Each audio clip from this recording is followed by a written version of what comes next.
Hi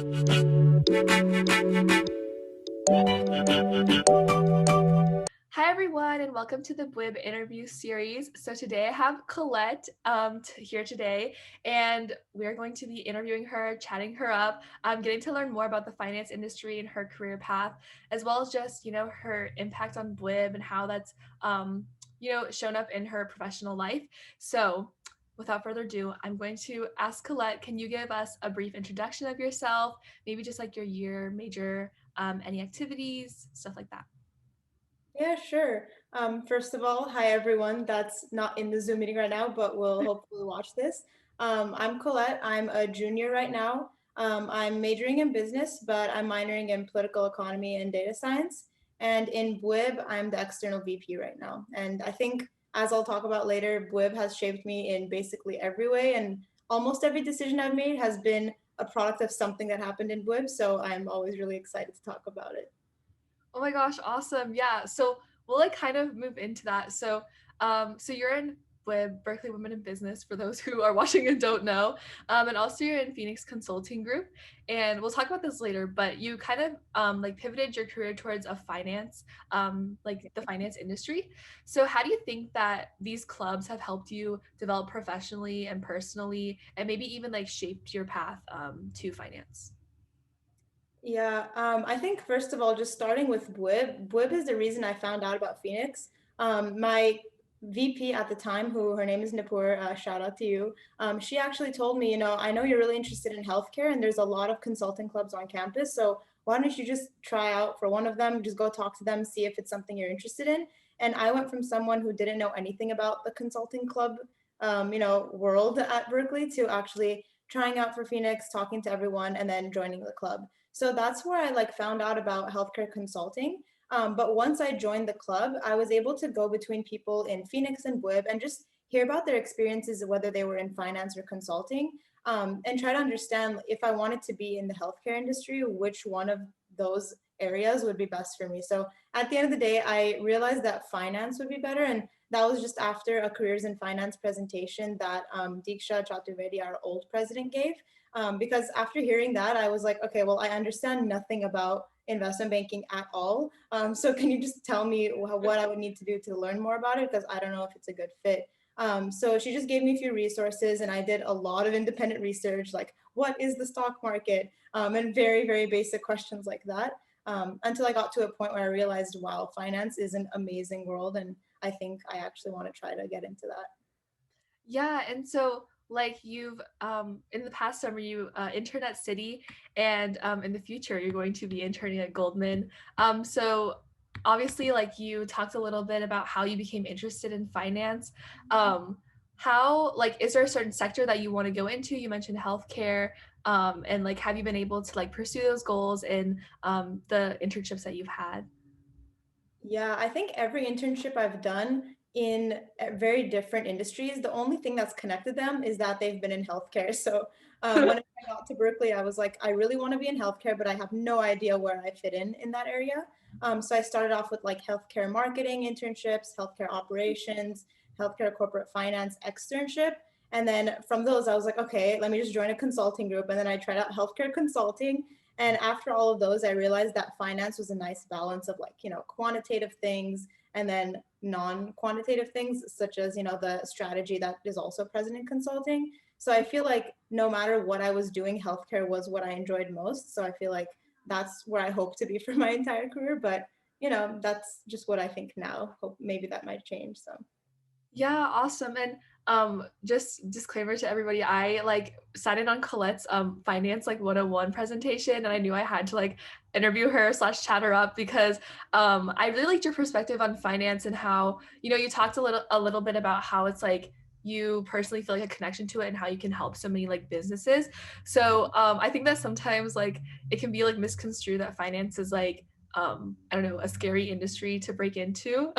And so I was wondering like a little bit about like how you see like your role like in healthcare and finance like fitting into like the general helping the world type of like honestly just making a great impact. So yeah. Yeah, of course. I honestly agree with you because whenever I was first introduced to finance, it felt like this concept that only people in this elite part of the world knew, and then it's all just like white men in suits walking around, and I just thought that I had nothing to do with it. And because I grew up in an area where I didn't really know anything about finance, it would never be accessible to me. But I feel like finance is very, very accessible, especially when I'm in a community like BWIB. So whenever I just started asking questions, I learned more about the different areas of finance. And for me, although I'm starting off in investment banking, I'm hoping to use my knowledge in finance to help me in other areas of healthcare. And just to be more specific, I'm really interested in like modernization of healthcare, whether that's like hospital networks or it's just like medical technology. So I'm looking forward to in the future either being on the investing side of things, where I'm investing in medical technology, or I might even go into healthcare data science and take that kind of approach. But overall, I'm just really excited about making healthcare more modernized. And I think finance is just like one way of understanding that space before getting into it. That's so cool. Oh my goodness. I don't know. I like didn't even think about healthcare modernization. That's so awesome. And like did you ever have like classes that kind of shaped your like interest in healthcare modernization at all? Honestly, no, until this semester. So right now I'm taking a class that's taught by Ziad Obermeyer, and it's called Artificial Intelligence in Healthcare, and it's been Ooh. incredible. I'm no CS, person. I only took CS 88 and then I was basically done with coding. But it's really, really helpful for people who want a foundational understanding of the applications of AI in healthcare. And I think that's exactly what I wanted, and it's very approachable. So that's really shaped my understanding of that space. But more from a finance perspective, I guess. I took a UGBA elective, which was, I think, 192T. And it was really helpful because we just talked about nonprofit financial analysis all day in class. And that was the one topic that we focused on. And we had case studies that were specifically like healthcare or nonprofit hospitals. And that's where I learned a lot about what's different about whenever you're analyzing a hospital versus some kind of for-profit biotech company or pharma company. So I think just a lot of electives are where I learned it, but there's not really core classes that I would recommend. Yeah. That's so awesome. And within that topic, like, how do you think Cal has best prepared you for your career? Also, you're in Haas, so there's some I don't know some stereotypes that come with that. So, like, do you think that like maybe this is kind of like a stereotype that like we have like a competitive atmosphere? Has that like impacted you in your career? Like, has that pushed you forward? Just wondering, like, and also the people, just in general. Yeah, I think whenever I think about the concept of competition, it's more like I'm competing with myself because Yeah. I have the highest standards for myself. And other people will be like, Colette, you're fine. You don't need to get this grade or, network with this many people. But for me, it's more of like a journey of personal growth. So whenever I thought about where I wanted to go in finance, it was more just thinking about how well do I need to understand the concepts in my classes to be able to pursue this career, and also like how many different types of people do I need to talk to and what kinds of questions do I want to ask them to do well in my career. And just to answer your original question about like how Berkeley has shaped me in that way, I think that Berkeley doesn't hand you too much on a silver platter, which Yeah. everybody probably agree with, like including I think the struggle is definitely more pronounced in Berkeley for a student than it might be in other universities. And whenever I was either interviewing in for different firms or just in general at different corporate events, you could really see that Berkeley students try a lot harder for the same opportunities, and particularly female students at Berkeley, and they're much more qualified, and sometimes we just don't recognize that. But I think it's just made me work harder because I recognize that if I don't look out for myself and if I don't try as hard as I can to get what I want, then nobody's going to do it for me. Yes. Oh my gosh, that's incredible advice. I feel like sometimes you kind of like, for me, sometimes I get wrapped up in like, what other people are doing, but like you really just have to focus on yourself. And that's, oh my gosh, words of wisdom from a junior gal. So, We're probably the same age here. I'm oh my gosh, it's you're like, up to another. yes. Oh my gosh. Okay. Within that like topic of like networking and improving yourself, what was like breaking into the finance industry like? Like was there like what was the application interview process? I know that there's I don't know, there's so many aspects we can break down, but just like beginning with how did you break into the industry? Yeah. Yeah, I think The first step before, trying to learn about any industry is doing your own research on whether you really understand what that industry is about, and whether you want to be there. For me, that just involved, as I mentioned before, just very basic research. Like I remember somebody told me, oh, if you want to get into finance, just start looking into private equity internships. But I didn't know what that was. And there's been a lot of people who have asked me, I want to do a private equity internship, but I'm like, oh, what do you like about it? And they can't really answer that. So I think the first thing to do is just look up, what is private equity? What happens in those firms? What do they do? And does that excite me? And that's what I spent a lot of my freshman year doing, because again, I came into college never having heard of those words and having no idea what investment bankers do. And for anyone who thinks I'm exaggerating, I didn't know what a bank, like I thought investment banking people were bank tellers. Okay. That's my understanding of it. Yes. So if someone like me can go from that to doing extensive research to understanding the space, I think it's accessible to everyone. And that's like number one, what I would recommend doing. But after understanding the space, you're naturally going to have a lot of questions about it. And the best way to get those answered is through different coffee chats. So I reached out to people on like LinkedIn who are either Cal alums or people through my other organizations that I knew about. And then they're also like pretty willing to have conversations. So I would just ask them whatever I'm confused on in the space and talk about what I'm really interested in. And little by little, you get to understand what is it about their roles that you either really, really enjoy or might turn out to be you don't want to be in that space.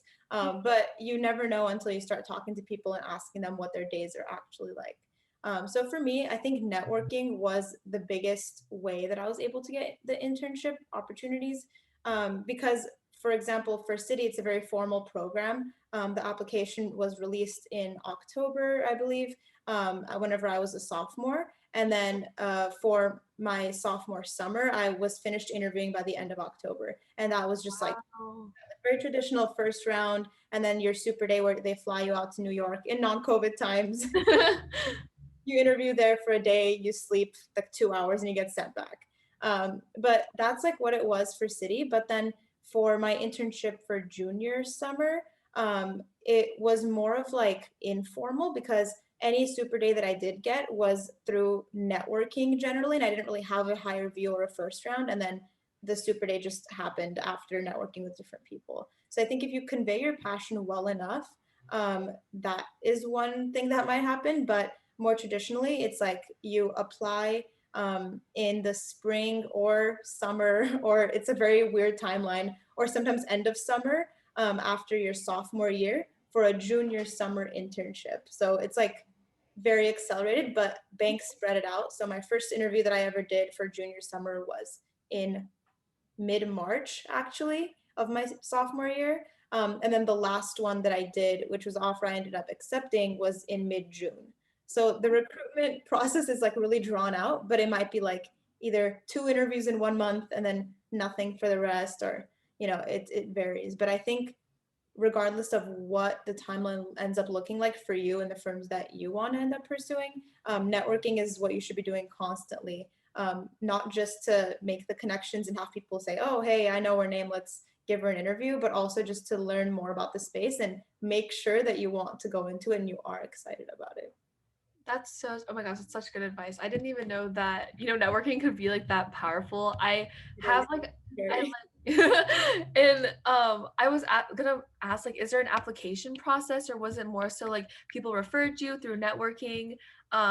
And yeah, like, how'd you get your first round interviews? Was it like you mentioned networking, but then was there also like, a resume drop and stuff of that nature?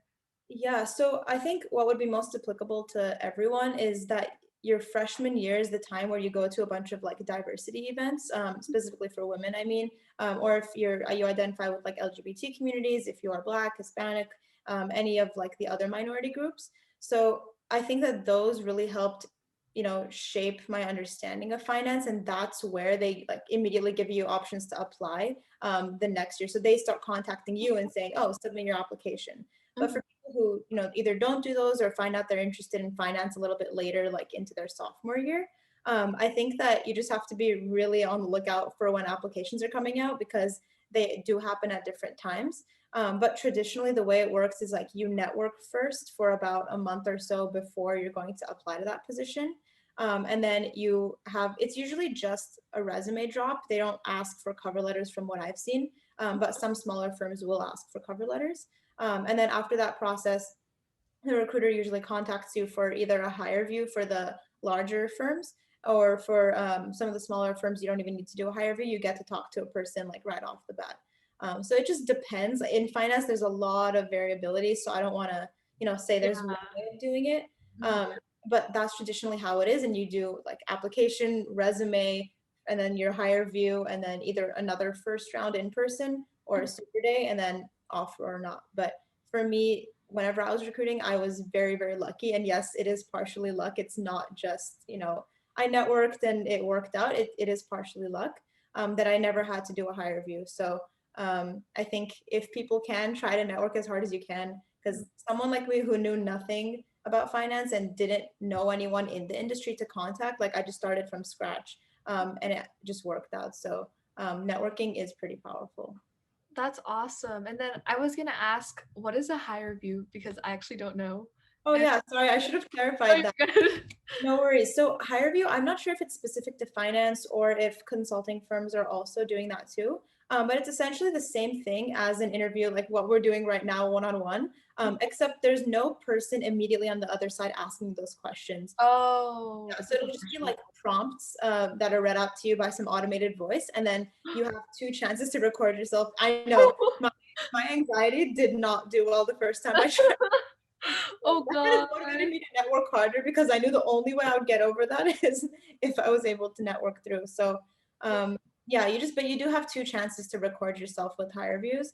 And that's definitely something you can practice for, because the questions tend to not be that difficult. It's just, to see if you're comfortable speaking on the spot. That's mainly what it's for.